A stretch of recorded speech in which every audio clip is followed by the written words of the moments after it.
Alright guys, welcome back to VALORANT News. As the Challengers qualifiers continue, 2 teams are officially confirmed to qualify for the VCL, including one former Game Changers player that we shall dive into, but the full Game Changers team, the world champions in SR, did not have the performance they were looking for last night. Slammed out of the tournament in a pretty unexpected fashion. Zeltis responds, as does though FNS. Rumour has it from Mel, maybe FNS needs to come in as their coach if they want to try and qualify in the second set of open qualifiers coming up in the next couple of days. Very much intrigued to your thoughts in the comments below. Hit the like button if you enjoy. Subscribe if you're new as always, I greatly appreciate it. First of all, this is really cool actually. In VCT China, all of the teams here getting together, doing like a boot camp for a couple of days. That's at least what this seems to be. And I think the Boaster even responded to this as well. But have a look at this. The 11 competing VCT China teams convened in the last week of January for a 5-day winter camp and first ever all-players conference. They came together to engage in team building, fun games, league briefings, various other activities. So this is really good stuff, and I wish they'd do this more often in other regions and also in other esports. Like, the pictures are kind of incredible, actually. I'm sure they filmed some great content, but I wish they did more of this type of stuff with other teams, get all the teams together, have them play games. It'd be just phenomenal content when in North America, you get one team of 5 to play like basketball against another team of 5. It would be great content, and I think they should try and do this more during the events. They don't have to get everyone together and do a massive conference like this, but just something to be done in addition to the actual event matches, especially because these events that Valorant run are so long, over so many weeks usually. There surely would be time to film some good content outside of that between the teams. And I think it would also do a good job showcasing personalities, this type of stuff. Sentinels, though, versus Loud is coming up in the relatively near future. We know that it's basically going to be the first match that these guys play of the kickoff, which is coming up in a couple of weeks' time. There's plenty happening between now, of course, and then. Sentinels getting ready for the game, and Loud say, look, in terms of results, you guys, it weren't looking so good for you guys last season, and of course, we beat you last year when we were Loud. But of course, that's a different team then to what they have now. No Aspas, of course, anymore, and the Sentinel says the following. Also, an interesting stat that I wanted to mention for you guys on this between Sadak and Tens, because of course, Tens, for some time was out last season, he stepped away from the team, came back in, and, it actually turned out that when that was happening, Tens and Sadak just haven't played against each other. Sentinels and Loud are a pretty big rivalry, but the way that it's worked out, the last time this happened, it seemed, was Sentinels versus Vikings at the first ever international at Reykjavik Stage 2. So pretty fascinating, right, that these guys, given the fact that, they've won a lot in the space and are highly rated players in the game,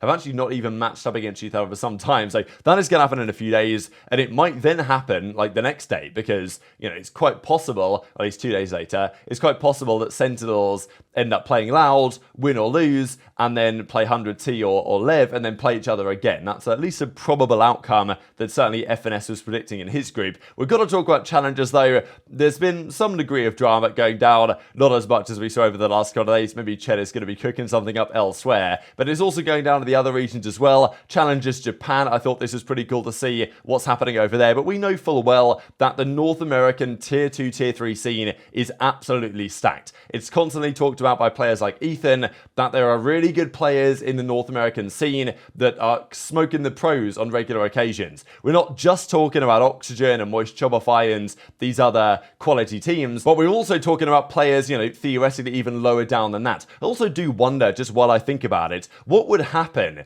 if Shopify Rebellion were to qualify for the Valorant Challengers, because Moist Shopify already exists as a Challengers team. I'm not sure Riot would be so happy with 2 teams from the same ownership in some respects playing in the same league against each other. There might be something, serious conflict of interest potentially on the table there, which is never really allowed. And we saw that the reason why Shopify Rebellion became Shopify Rebellion in the first place was because they were formerly version 1, but version 1 and G2, because of the Rocker G2 version 1 merger thing that went down, they weren't allowed to own, G2 goes in and version 1 were not going to be allowed to play at the same tournament at the Game Changers World Championship, so they were effectively forced to sell to Shopify Rebellion. Now, could you imagine if, potentially at least, SR would qualify for Challenges and Moist Shopify are still in there? maybe Riot would say a similar thing. I don't know, just one thing to think about. But yeah, Challengers and A has been exciting over the last couple of days, and yesterday we got the first couple of qualifiers. 2 from winners in this tournament, 2 from losers, and then there's a second chance in a few days in another open qualifier. But these were the first team to qualify. Sad Esports, they were cooking over the last few days, and of course Bobster, right? Queen Bobster, former Game Changers player. Really cool actually to see some of these players like Bob taking the step away from Game Changers and saying, you know what, I'm not just wanting to be the best in Game Changers or whatever, wanting to take the next step and play, you know, with the Challengers team, and made it work. So awesome news to see. This was the way that worked. So Winthrop University, also a collegiate team that could also qualify. Like, there's a lot of potential here. It's really cool to see how things are going right now in North American Tier 2. But Sad Esports make it happen. They get the 2-0 victory, 13-5, and then 15-13 eventually on the split, as we just saw. Crazy overtime that went down. Bob was, well, top player, performing player on the second map to take the victory. So Sad Esports officially qualified for the VCL going forward. There's also, though, another team that qualified, we'll see here in a second, from the winner's side. After we see Zelsis reacted to the tweet that Bobster did after qualifying. So yeah, awesome story really all around. And as we shall see here in a second, YFP, these were probably the favourites, to be honest. Like, this team on paper is pretty stacked. I don't know how Penny won this 1 versus 2. If you guys haven't seen this clip yet from last night, just wonder how he's actually going to win this, because it doesn't really seem possible. He sees the first, doesn't really know where the second is. Obviously, he's going to make noise. Drone's going to hear him. Like, there's not much time. He has 27 health as well. Like, this is almost an unwinnable situation. But somehow, after Penny here drops down, makes noise, obviously these guys react to it. And I don't know what Drone's shooting at there. And Precision somehow doesn't train it. Unbelievable clutch, actually. And that was pretty much enough to get YFP over the line. The Glazers as well. That's a pretty cursed name, I can't lie, if you guys are familiar with football at all. Drone had a good series. I mean, he was trying his best. Zachary, you know, some notable players on both teams. But definitely this YFP roster, you know, Yona 6, Penny, Moose, Physic and Bones, that was a team that really were going to be big favourites. They won the game on 13-15. The game 2 was pretty comfortable, especially after that clutch there that Penny had. Pretty unbelievable on the Rays, and that was enough to get them through. So they were the second team to officially qualify, and as Penny says, going to be seeing a lot more from my team, and especially me this year. Excited to get back into it, so congratulations to those guys. But the big question was, how would Shopify Rebellion get on? And it's always a question, right? How good are the top Game Changers team? SR won the Game Changers World Championship. The level of competition, though, there, and the level of competition in, you know, normal challenges, Tier 2, Tier 3, is a different level. And it's interesting to see how SR reacted to this, because it definitely felt like as they played better and better competition, their level dropped to some degree. They didn't play well in this series, but I think you've also got to credit the fact that, like, Game Changers Tier 1, best in Game Changers, is still not, as a full roster, at the level that it needs to be at. I mean, like, I don't know if you guys have really heard of any of these players, because I personally haven't. Apart from this guy that goes by Son of Car, who was absolutely having this series. And I mean, it's a funny matchup, right? Because like the team on the other side were just aimers, really, right? Like they would take any fight, massive confidence, and they would just swing and take a chow. And that worked spectacularly well. And SR just didn't really have a response to it. They got slammed on the Icebox 13-5, wasn't even close. Ascent wasn't especially close either, 13-8 in the end. So definitely SR didn't play a coherent level of Valorant, but also it's kind of like the whole Mike Tyson thing, right? You've got a plan to get punched in the face. Like they map 1, I guess 13-37, caught them off guard somewhat, and they didn't really have a good reaction to it, and yeah, just got slammed in this series, which is pretty surprising to many people. I don't think it should be a massive surprise that still, despite the progress that SR have made,